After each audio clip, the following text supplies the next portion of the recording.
Day 20, how I was conned out of over $2 million.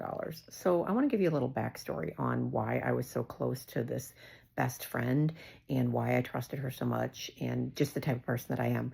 So, in 2017, my stepmom had passed away. My dad was 81 years old, and I became his caregiver.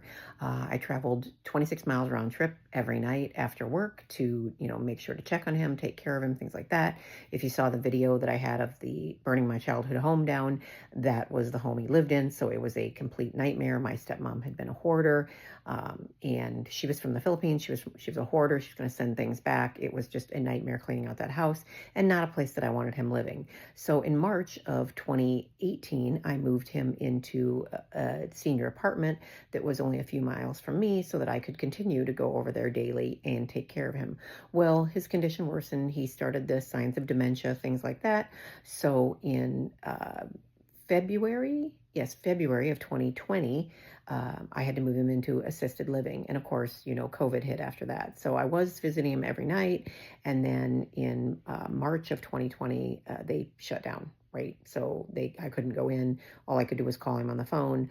But I, was my dad's caregiver. And the reason that I was the only person was because my brother had passed away in 20, let's see, I graduated from high school in, oh my God, why is this so hard for me? In 1990, my brother passed away in 1994, 3 days after I graduated from college. And so I was it. I was all the family I had left. Didn't have a big family. My dad was the youngest of his two brothers. They had passed away already.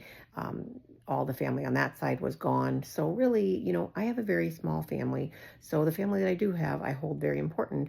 And again, my best friend was like my sister, so, or at least I felt she was, and I trusted her. So I had no reason to believe that anything she was telling me wasn't true. I didn't know that she had been a thief in the past. I didn't know, or that she was a thief, I guess. Her family did, but nobody warned us. Nobody warned me. So, I had no idea that any of this was going to be a con. So again, I'm very protective of my family and of my friends. And, once you have my trust, you have my trust. Now, obviously, that's all blown up, but this is why I continued to give her money and believe the story. Because again, I was friends with her for 7 years before she had ever asked me for a dime. So 7 long years we were friends. And then the point that we're up to in the story now that I, was talking about yesterday in day 19 is we were at the end of 2021 getting into 2022. Well, my father had passed away at the end of 2021, leaving me a little bit of money. Next time, I'll tell you how she got her hands on that.